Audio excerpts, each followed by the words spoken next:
안녕하십니까. 소개받은 이재영입니다. 먼저 이런 좋은 자리에 초대를 해주셔서 굉장히 주관하신 분들께 감사를 드리고요. 여기 계신 분들, 공정하시는 분들도 있고 아닌 분들도 있을 것 같은데, 제가 오늘 드릴 말씀은 공정하는 사람의 관점에서 이 탄소 중립화가 어떤 의미를 갖고 또 어떤 문제들이 있는가 하는 것을 좀 말씀을 드리려고 합니다. 먼저 이 문제를 보면 이제 탄소 밸런스가 어떻게 되나 봐야 되는데, 여기 나와 있죠. 그래서 우리가 많은 탄소를 뿜어내고 있습니다. 사람들이 한 330억 CO2 이퀴벌런트 이렇게 지금 나오고 있고, 이게 뭐 500억, 그 다음에 나가서 650억 2050년까지 이렇게 증가할 거라고 보고 있고요. 근데 이제 이게 다 대기로 나가는 게 아니고 뭐 땅으로도 흡수되고 바다로도 흡수되고 하기 때문에 많은 반 이상이 그렇게 되고요. 그 다음에 한 150억 톤 정도가 이제 내수로 대기로 나가고 있습니다. 그리고 이제 이걸 갖다가 우리가 아무것도 안 하면은 500억 톤으로 이렇게 터질 거다 하는 그런 거죠. 그리고 이게 문제가 뭐 이 바다에 계속 가는 것도 좋은 건 아니죠. 산성화가 되고 할 테니까. 그래서 이 탄소 중립 net zero emission이라고 그러면 이 150, 지금 현재 150톤 정도 되는 이 이미션을 0으로 만드는 겁니다. 굉장히 힘든 일인데요, 알고 보면은. 150톤이란 게 어느 정도 되냐. 그래서 오늘 아침에 신문을 보니까 이게 났더라고요. 하나 태양의 숲 구호 조성. 그래서 이렇게 탄소 중립 숲을 갖다가 조성해 왔는데, 여기 보니까 5만 스퀘어미터의 부지에 1년간 흡수되는 이산화탄소가 136.5톤이래요. 그러니까 이게 150억 톤을 흡수하기 위해서는 1억 1천만 개의 숲이 필요합니다. 하나가 몇 개나 만들지 모르겠지만 상당히 덴트를 만들기가 힘든 거예요. 그 다음에 이제 이 마운트 샌 헬렌이라고 들어보셨을 텐데, 이게 워싱턴주에 있는 겁니다. 제가 미국에 처음 갔을 때 1980년도에 터졌어요. 터져가지고 엄청난 애쉬가 나오고 했는데, 거기에서 나온 CO2가, 화산이 터지면 CO2가 많이 나오죠. 보시면은 이게 어떻게 되나? 12억 톤이니까 매년 120번의 이런 화산이 터지면은 우리가 배출하고 있는 탄소 양과 똑같습니다. 그 정도고요. 그래서 이게 지금 어떻게 해결하느냐 해서 대부분의 경우는 이제 클린 퓨얼로 가고 뭐 일렉트릭카로 가고 리뉴얼로 가고 이렇게 로드맵이 나와 있는데, 이 중에서 이제 나와 있는 게 CCUS가 한 20% 정도를 갖다가 해결을 하겠다. 그래서 CCUS를 갖다 끝까지 하는 게 아니라 모든 에너지가 클린화 될 때까지 우리가 소위 말하는 브리지 테크놀로지, 브리지를 만들어주는 그런 용도로 쓰겠다는 거고요. 그 다음에 이제 CCUS라면 뭐 일단은 포집을 해서, 소스에서 나온 걸 포집을 해가지고 묻을 수도 있고, 그 다음에 전환 또는 뭐 유틸리제이션, 그래서 뭐 enhanced recovery 등을 할 수가 있는데, 이제 장단점이 있죠. 근데 지금 현재로는 이게 돈이 많이 들기 때문에 묻는 게 이제 이런 전환이라든지 이런 유틸리제이션 쪽에 굉장히 많이 관심을 갖고 있습니다. 다만 문제는 이 캐퍼시티죠. 캐퍼시티를 보면은 화학물질을 다 CO2를 통해서 만든다고 해도 1년에 한 200 메가톤 정도밖에 해결이 안 돼요. 그러니까 우리가 줄여야 되는 양에 대해서 너무 조금인 거죠. 그 다음에 뭐 퓨얼로 만들다 보면 에너지가 많이 들어가겠죠. 에너지가 많이 들어가도 이거는 이제 2기가톤 정도까지 해결을 할 수가 있다. 뭐 그런 거고, 그런 반면에 묻을 수 있는 용량은 굉장히 많다. 그래서 이 현재 문제를 탄소 중립화를 하겠다 그러면 대부분은 묻어야 된다고 봅니다. 대부분은 스토리지로 가야 되고, 그 다음에 아주 그 중에 스몰 퍼센티지를 미러리제이션 쪽에서 해결을 할 수 있지 않을까 그런 생각이고요. 그 다음에 한국 같은 경우도 이제 이런 데 참여를 해왔고 페리스 어코드에 2018년 대비 그 40%를 갖다가 감축하겠다. 그래서 7.28억 톤을 갖다가 4.37억 톤으로 2030년까지 만들겠다. 그리고 이제 한국은 산업체에서 많이 배출되는데 산업체에 할당한 그런 양은 별로 그렇게 많지 않아요. 전체에 비해서. 그 다음에 CCUS 같은 경우는 1,030만 톤 정도가 지금 할당이 되어 있습니다. 근데 문제는 우리가 이 CO2 전환을 갖다가 이런 큰 스케일에 해본 적이 없다는 거죠. 그래서 경험이 없고, 그 다음에 또 이걸 갖다가 굉장히 자세하게 분석한 사람도 없어요. 분석도 없이 그냥 이 정도를 줄이겠다. 이 숫자가 어디서 나왔는지는 정확히 모르겠습니다. 근데 하여튼 뭐 나름대로 어떤 그 로직이 있었겠죠. 하지만 그게 뭔지는 모른다는 거죠. 그리고 이걸 갖다가 앞으로 어떻게 실현을 할 것인가, 계획이 있는가, 패스 포워드가 있는가. 그러면 과연 이만큼 줄이는 게 일단은 기술적으로 가능한가, 두 번째로는 돈이 얼마나 들 건가, 얼만큼 클린 에너지가 필요할 건가, 그 클린 에너지는 어디서 나올 건가. 그렇게 하기 위해서는 이제 마켓을 갖다가 인센티바이즈 해야 될 텐데 어떤 식으로 할 건가, 어떤 팔러시를 갖다가 집어넣어서, 언제 집어넣어서 이런 것들을 갖다 추진해 나갈 건가. 그런 구체적이고 또 포워드 루킹한 그런 계획이 안 세워져 있다는 데 문제가 있는 것 같아요. 그래서 저도 지금 이제 카본 2X라는 그런 정부 프로젝트에 정물덕 박사님께서 이제 그다음 연사이신데 말씀을 해주시겠지만 참여를 하고 있는데, 여기서 이제 컨버전을 갖다 네 가지를 보고 있습니다. 뭐 전기화학적으로 CO를 만드는 것부터 포믹 애시드, 그다음에 좀 TRL이 높은 그 마이크로에지를 키워가지고 바이오 플라스틱 필러로 만드는 등등이 있는데, 이제 제가 하는 역할은 이런 것들을 갖다 좀 더 공정화 측면에서, 공정 측면에서 디자인을 하고, 그 다음에 매스 에너지 밸런스를 세워가지고 디테일하게 얼마만큼 줄일 수가 있는가, 돈은 얼마나 드는가 하는 그런 역할을 하고 있습니다.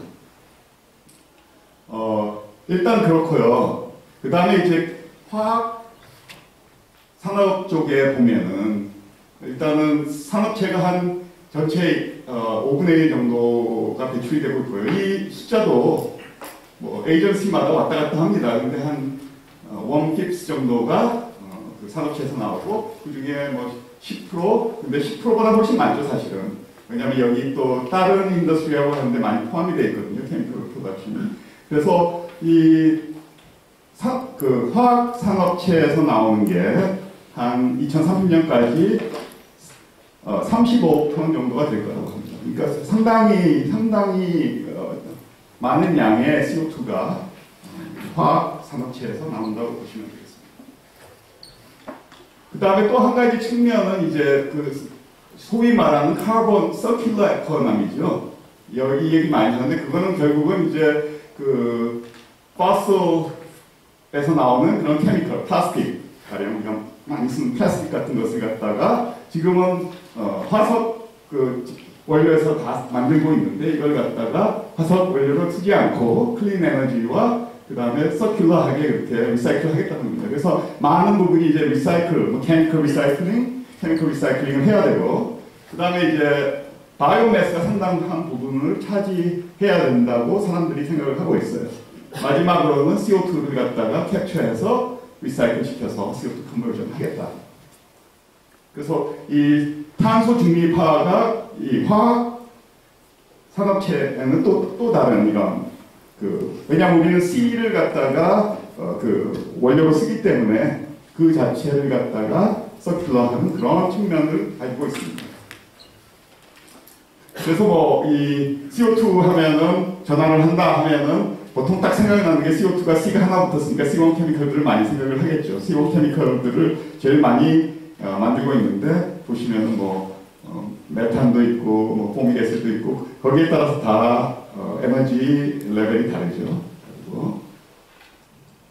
그다음에 이제 이걸 갖다가 어떻게 할 것인가 하고 연구를 하는 분들이 계세요, 요새. 그래서 보면은 이제 이 컨벤셔널한 그런 화학 물질 제조를 이 CO2 베이스로 간다 그러면은 일단은 하이 TRL 시나리오가 있고 로우 TRL 시나리오가 있습니다. 하이 TRL은 많이 개발이 되어 있다는 거죠. 하이 TRL은 주로 뭐냐 하면은 이 하이드로젠을 갖다가 깨끗하게 만들어서 그래서 하이드로제네이션 시켜서 메탄올을 만들고 메탄올을 뭐 피셔 트랍시 같은 걸 통해서 올레핀이나 다른 케미컬들로 만들겠다.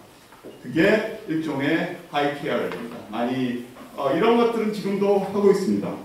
전환 공정들이 커머셜 스케일에서 지어지고 있고 그래서 하이 TRL이고 로우 TRL 같은 경우는 이제 그 전기화학적으로 직접 CO2를 리듀스 해가지고 이런 화학 물질들을 만드는 거죠. 이것들은 아직 상당히 early stage에 있다. 그래서 어려운 점이 이제 보시면은 이거 그러면은 이걸 하기 위해서는 전기가 많이 들어갈 겁니다. 들어갈 수밖에 없어요. 왜냐하면 하이드로젠을 만들어도 뭐 워터 스플리팅을 통해서 만들 거고 그 다음에 뭐 전기화학적으로 직접 전환한다고 해도 그런데 보시면은 클린 에너지가 필요한 거죠. 클린 에너지가 이 정도는 낮아져야지 카본 풋프린트가 낮아져야지 이게 카본 이미션을 줄이는 데 도움이 된다는 건데 한국은 지금 여기 있어요. 667kg CO2 이퀴벌런트. 그 다음에 이게 2030년에는 515로 줄어들 거라고 그렇게 돼 있기 때문에 전혀 도움이 안 되는 거죠. 전기로 하이드로젠을 아무리 만들어봤자 컨벤셔널하고 비교를 했을 때 CO2 리덕션에 도움이 안 된다.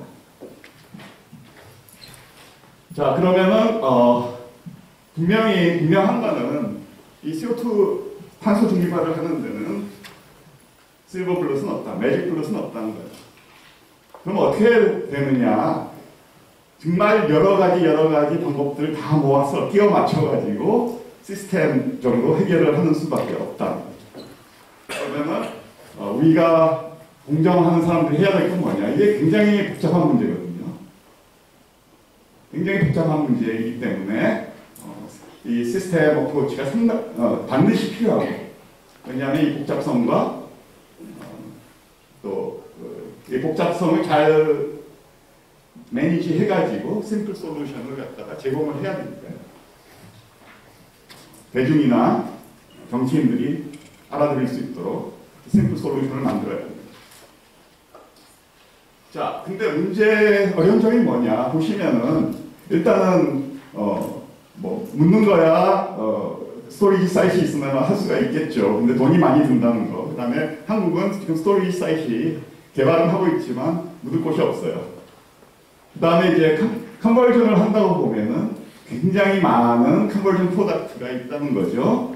그 다음에 그 CO2 소스도 여러 종류고 concentration, pressure, temperature 다 다르고 에너지 소스도 여러 가지고요.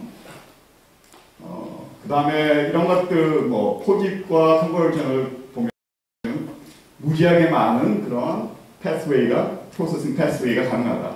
그 다음에 제일 문제는 이제 이런 그 공정들이 다 로우 TRL이라는 거예요. 이 기술들이 굉장히 로우 TRL이기 때문에 그 상업 스케일에 데이터가 전혀 없습니다. 그래서 뭐 이런 걸 지어봤으면은 이 정도 규모면은 이만큼 돈이 들고 이만큼 CO2를 갖다가 잡을 수 있다. 뭐 그런 게 나올 텐데 그런 게 없다는 게 지금 문제죠. 그래서 이제 저희가 그룹에서 쓴 것도 이 early stage evaluation 해서 여러 TRL 레벨에서 이걸 갖다 어떤 식으로 모델을 할 수 있을까. 뭐 굉장히 low TRL 같은 경우는 이 연력학적인 모델 정보만 가지고 모델화해서 그렇게 되면 정확성은 굉장히 떨어지겠죠. 하지만 그런 모델을 쓸 수밖에 없는 거고 점점점 스케일업 되고 파일럿 스케일 데이터가 있고 하면서 훨씬 더 정교한 그런 분석을 할 수가 있다.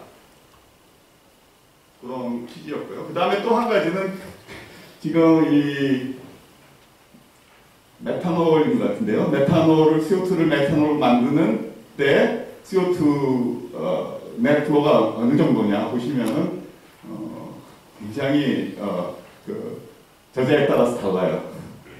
레인지가 너무 커요. 이게 왜 그러냐면은 다른 가정을 해서 쓰거든요. 그래서 어떤 사람은 뭐 굉장히 클린 에너지를 쓴다고 가정하고 어떤 사람은 아니고 뭐 그렇기 때문에 이 레인지가 엄청나다 하는 거고. 그래서 결국은 이제 이 공정하는 사람들이 우리가 잘하는 게 뭡니까? 프로세스 모델링하고 그 다음에 신스시스하고 디자인 옵티미제이션하고 민감도 분석하고 그 다음에 데이터 써서 모델링하고 서플라이 체인 디자인, 플래닝 이런 것도 합니다. 그래서 이런 것들을 잘 이용을 하면은 좀 더 퀀티테이티브하고 좀 더 디테일하고 좀 더 구체적으로 계획을 세울 수 있겠다. 그 다음에 우리가 실제로 임플리먼트 할 수 있는 그런 고를 세울 수가 있겠다 하는 거죠. 그래서 이런 이 공정 레벨에서의 이런 분석들이 많이 연구가 되고 있습니다. 그래서 쭉 논문들은 계속 증가하는 추세고요. 그래서 공정하시는 분들은 엄청나게 할 일이 많습니다. 이 분야에 좋은 분야인 것 같아요, 들어가기가. 그래서 이 경제성을 다룬 논문들도 있고 CO2를 다룬 논문들도 있고 근데 두 가지가 다 중요하거든요. 경제성과 CO2 이미션 분석을 같이 해야 되기 때문에 그런 추세로 가고 있고요. 그 다음에 이제 그러면 우리가 하고자 하는 게 뭔가? 결국은 어떤 그 컨버전 테크놀로지, 유틸리제이션 테크놀로지가 있을 때 이런 것들을 갖다가 케미스트리부터 시작을 해가지고 프로세스를 디자인하고 신스사이즈하고 디자인하고 그 다음에 이걸 해서 이게 과연 들어먹을 건가? 서스테이너블 한 건가? 하는 거죠. 그럼 서스테이너블 하는데 가장 중요한 것들은 뭐가 있느냐? 첫 번째로는 넷으로 CO2를 줄일 수가 있는가? CO2를 무조건 원료로 써가지고 전환을 한다 그래가지고 CO2가 주는 게 아닙니다. 왜냐하면 그걸 전환을 하기 위해서는 또 다른 원료가 필요하고 에너지가 필요하고 하기 때문에 넷으로 계산을 했을 때 넷 파스티브로 나오는 경우가 많아요. 그 다음에 경제적으로 과연 가능한가? 이게 돈이 너무 많이 들면은 뭐 굉장히 힘들겠죠. 그 다음에 이게 마켓이 어느 정도 있는가? 그래서 마켓이 얼마 안 되면은 가령 아무리 플라스틱 만들어봤자 CO2 양을 줄이는 데는 별 도움이 안 됩니다. 그래서 뭐 이런 분석을 하게 되면은 가장 좋은 거는 프로핏도 얻을 수 있고 그 다음에 CO2도 줄일 수 있는 이게 베스트 옵션이죠. 그 다음에 이쪽으로 가게 되면 전혀 생각을 할 필요가 없는 거고 그 다음에 CO2는 줄일 수가 있지만 돈이 든다. 그거는 이제 여러 가지 다른 옵션하고 가령 뭐 스토리지 옵션이라든지 코스트 벌든 옵션이기 때문에 비교를 해봐야 되는 상황이고요.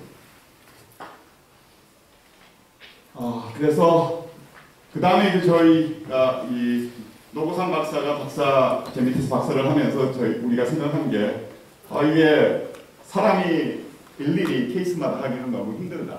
너무 데이터도 많이 필요하고 시간도 많이 들고 굉장히 비슷한 캘큘레이션 계속 하는 거예요.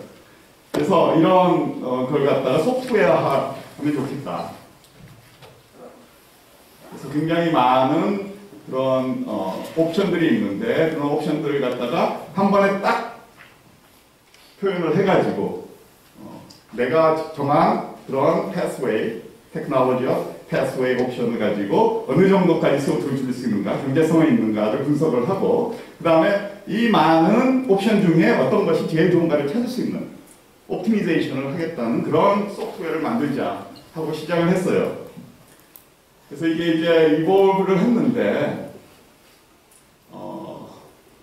이 히스토리가 이제 1.0에서는 처음에는 엑셀 버전으로 시작을 했습니다. 엑셀로 했고 그 다음에 이제 윈도우 버전으로 갔다가 결국은 이제 3.0 버전까지 오게 됐는데 이게 이제 파이썬으로 됐고 상당히 지금은 플렉서블하고 옵티미제이션까지 할 수 있는 그런 기능을 갖췄습니다. 그래서 이 슈퍼스트럭처는 뭐냐 하면은 소스들이 있고 그 다음에 우리가 만들 수 있는 프로덕트들이 있고 또 포집을 할 수 있는 기술들이 있을 거고 그 다음에 컨버전 할 수 있는 기술들이 있을 거고 뭐 그런 것들을 다 나열을 해서 한마디로 말해서 슈퍼 맵을 만드는 겁니다. 그래서 이렇게 맵을 만들어 놓으면 비주얼리제이션이 일단은 되고 내가 어떤 옵션들이 있는가 그 다음에 어느 옵션이든지 정해가지고 뭐 결과를 볼 수가 있고 또 어떤 그 탄소 배출량을 최소화하고 싶다 그런 목적 함수를 가지고 가장 옵티멀한 최적화된 그런 패스를 찾을 수가 있습니다. 그 다음에 이제 컴퓨터 프로그램을 만들다 보면은 너무 여러 모델이 여러 형태가 안 돼요. 그죠? 그래서 커너니컬한 모델 스트럭처를 만들죠. 그래서 모든 이 프로세싱 블록들이 다 똑같은 폼의 이런 수식을 갖고 있습니다. 다만 이제 다른 거는 이런 파라미터들이죠. 그래서 이렇게 해놓으면은 파라미터들만 데이터베이스화 해가지고 관리를 하면 되는 겁니다. 그래서 이런 걸 가지고 이제 저희가 한 게 여러 컨디션에서 프로세스를 디자인해갖고 여기에 뭐 캡처 프로세스가 될 수도 있고 저장 프로세스가 될 수도 있는데 해가지고 이런 그 라이프 사이클 어나리시스나 그 다음에 에코노미 어나리시스를 해가지고 이런 결과를 내는 겁니다. 그래서 뭐 가령 뭐 슈퍼스트럭처는 그 사용자가 이렇게 만들 수가 있습니다. 근데 뭐 저희가 가령 뭐 이 경우는 리파이너리 같은데요. 정유 공장 같은데 정유 공장에 이런 그런 그 CO2 스트림들이 있고 이런 옵션을 가지고 여러 가지 여기 프로덕트는 잘 안 보이는데 하여튼 여러 프로덕트를 만들 수 있다. 이렇게 다 커넥션을 해놨습니다. 가능한 커넥션. 그래서 뭐 옵티미제이션을 하면은 어떤 패스가 제일 좋고 그 다음에 캐피털 코스트는 얼마고 오퍼레이팅 코스트는 얼마고 CO2는 이만큼 줄어들고 뭐 그런 결과가 아주 순간적으로 나오는 거죠. 이 사람이 하면은 이게 며칠이 걸릴지도 모르지만 컴퓨터가 하면은 금방 할 수가 있어요. 그리고 이제 엑셀 시트로 이렇게 더 디테일을 보고 싶으면 볼 수가 있고요. 뭐 이렇게 생겼습니다. 그래서 이렇게 슈퍼스트럭처 만들고 그다음에 이렇게 옵티미제이션을 하면 요 빨갛게 된 패스를 따라가는 게 현재의 목적 함수에 내가 원하는 것에 가장 옵티멀한 거다. 그런 결론을 내릴 수가 있겠습니다. 그 다음에 이제 버전 3가 있으니까 버전 4를 갖다가 계획을 해야 되겠죠. 그래서 버전 4는 저희가 이제 조금 더 이걸 갖다가 플렉서블하게 유연성 있고 다양하게 하기 위해서 저희가 한 게 이제 전에는 어떤 프로세싱 스텝을 갖다가 막 하나로 표현을 했는데 이제는 State Task Network Representation이라는 걸 씁니다. 이게 임페리얼 칼리지의 사이정 교수가 펜탈리리스랑 같이 개발을 했던 거죠. 배치 프로세싱에 쓰던 그런 겁니다. 배치 프로세싱 스케줄링 하는데 그런 것과 아까와는 달리 뭐 보면은 믹싱이 있고 스플리딩이 있고 리액션이 있고 세퍼레이션이 있고 이렇게 그래서 이렇게 따로따로 하면은 훨씬 더 디테일하게 레프레젠테이션이 되고 뭐 리사이클링이 가능하고 훨씬 더 옵티마이제이션도 할 수가 있고 기능이 많아진다고 보면 되겠습니다. 근데 다만 이제 문제는 이걸 갖다가 이런 슈퍼스트럭처를 갖다가 최적화하는데 그러면 밑에서 S판을 돌리고 있기에는 너무 시간이 많이 걸려요. 옵티미제이션이라는 게 굉장히 이터레이션을 많이 해야 되잖아요. 그래서 우리가 이제 한 것이 서로건 모델링이라는 겁니다. 그래서 S판 안에서 어떤 게 키 디그리 오브 프리덤이고 어떤 게 우리가 관심이 있는 건가. 가령 뭐 캡처 프로세스 같은 거는 플루 게스가 얼마나 플로 레이션 얼마고 뭐 CO2 몰 프랙션이 얼마고 캡처 레이션 얼마고 거기에 따라서 에너지 컨섬션이나 캐피털 코스트가 달라집니다. 그래서 이런 것들을 갖다 다 옵티마이즈 해가지고 데이터화를 한 다음에 그 많은 데이터를 가지고 아주 간단한 그런 empirical 모델을 만든 겁니다. 이 모델 스트럭처는 이제 저희가 잘 생각을 해가지고 반영을 해서 정했고요. 그래서 이런 파라미터들을 갖다 정하니까 아주 데이터하고 잘 맞아 떨어진다는 거죠. 그래서 S10 돌리는 대신 이 모델을 써가지고 슈퍼스트럭처 안에서는 옵티미제이션을 하는 거라고 보면 되겠습니다. 자, 그래서 우리가 이 슈퍼스트럭처 안에 이런 간단한 모델들을 많이 만들었습니다. 많이 만들어서 뭐 X 옵션도 만들고 MA도 만들고 뭐 멤브레인도 만들고 그 다음에 뭐 드라이 리포밍 이런 것들 에스펜 시뮬레이션을 통해 가지고 다 데이터베이스화를 했습니다. 그 다음에 이제 또 한 가지는 플루게스 소스도 여러 가지고 거기에 따라서 CO2 몰 프랙션도 상당히 차이가 나고요. 또 NECC 같은 경우는 4%, 콜 같은 경우는 13%, 뭐 이렇게 다양합니다. 그 다음에 여기서 많이 드는 메탄이라든지 하이드로젠이라든지 이런 것들이 어디에서 만드느냐에 굉장히 또 카본 풋프린트도 다르고 가격도 다르고 그 다음에 또 하이드로젠도 뭐 그린 하이드로젠이냐 블루 하이드로젠이냐 따라서 다 다르겠죠. 이런 옵션들이 다 들어가야 됩니다. 그래서 유저가 내가 이런 하이드로젠에서 저런 하이드로젠으로 바꾸면 이만큼 세이빙이 생기는구나. 그런 걸 할 수가 있는 거죠. 근데 문제는 이제 옵티미제이션이 굉장히 힘들어져요. MINLP, 전에는 MILP를 풀었는데 MINLP를 풀어야 되고 이런 것들을 갖다 어떻게 잘 이피션하게 풀어내는가 하는 것이 저희가 하고 있는 일입니다. 그래서 시간이 거의 다 됐는데요. 말씀드리자면은 이 CO2 capture conversion, 물론 뭐 스토리지도 있습니다. 이런 것들이 상당히 중요한 문제고, 그 다음에 공정하시는 분들이 반드시 끼어야 되고, 해야 할 일들이 정말 많습니다. 그래서 끼어야지 정확하고 우리가 실제로 달성할 수 있는 그런 목표도 세울 수가 있고, 플랜도 세울 수가 있는 거죠. 그 다음에 이제 이런 소프트웨어, 컴퓨터 에이드 이런 툴이 있음으로 해가지고 굉장히 많은 옵션들을 갖다가 스크린할 수 있고 이발리를 할 수 있고 근데 그렇다고 해서 모든 문제가 해결된 건 아니고 이제 불확실성 그러니까 이런 테크니컬 파라미터라든지 그런 것들은 불확실성들이 굉장히 많아요. 특히 TRL이 낮기 때문에 그래서 그런 것들 갖다가 파라미터를 하나만 딱 줘가지고 이런 결과가 나온다. 그거는 믿을 수가 없는 거죠. 그래서 어느 정도의 인터벌로 불확실성이 있고 그런 인터벌 내에서는 이 정도의 맥시멈과 미니멈을 expect할 수 있다. 뭐 그렇게 가야 되고요. 그 다음에 결국 이거를 갖다가 제대로 플래닝하고 하려고 그러면은 멀티 오브젝티브, 멀티 피리어드, 멀티 시나리오, 멀티 스테이크홀더. 그러니까 목적도 여러 가지고 그 다음에 이게 한꺼번에 할 게 아니잖아요. 2050년까지 피리어드를 나눠가면서 어떤 식으로 이걸 갖다 플래닝을 해나갈 건가 하는 것을 갖다가 우리가 최적화를 해나가야 되는데 한번 지금 현재만 딱 생각을 할 수는 없다는 거죠.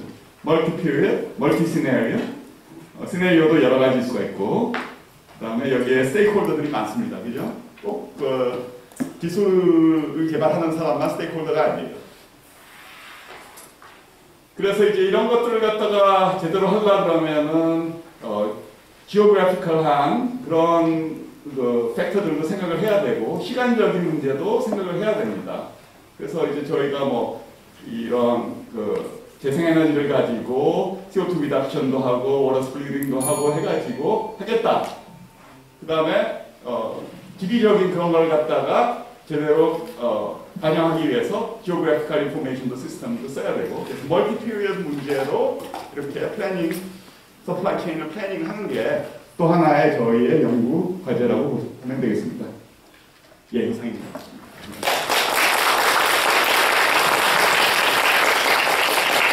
네, 감사드립니다. 어디언스로부터 질문을 하나 정도 받을 시간이 있어서 하나만 받도록 하겠습니다. 예, 잘 들었습니다. 예. 재미있는 내용인데요. 지금 하시는 거는 CO2를 전환이거나 저장하시는 쪽인데 아까 CO2 옵션에 이제 여러 가지 코스트 같은 걸 계산하셔가지고서 그 다른 옵션들, 예를 들어서 수를 수입한다든지 뭐 그런 다른 에너지 믹스의 옵션들과 비교한다고 했는데 혹시 이재영 교수님이나 또는 화공학을 하시는 분 중에 그런 하나 더 올라가서 다른 옵션이랑 비교하는 쪽을 이렇게 최적화하시는 연구를 하시는 분이 있는지요? 아니면 연구를 하실 계획이 있는 건지요? 그러니까 이게 그런 쪽을 시작을 하고 있는 것 같아요. 특히 외국에 보면은 굉장히 디테일된 그런 공정 모델을 가지고 전 세계의 그 케미컬 프로덕션을 본다든지 뭐 그래서 여러 가지 옵션이 있을 때 어느 정도까지 수용을 하고 어느 정도 전기가 들고 하는 게 그게 그냥 추정해서 나오는 값이 아니라 실제로 굉장히 디테일 칼큘레이션 해가지고 나오는 것. 그래서 그런 쪽으로 이 매크로한 것과 그 다음에 그 디테일한 것이 합쳐지는 그런 추세로 가고 있다고 보시면 되겠습니다. 하실 건가요? 예, 하고 있습니다. 네, 발표 감사드립니다. 다시 한번 큰 박수 부탁드리겠습니다.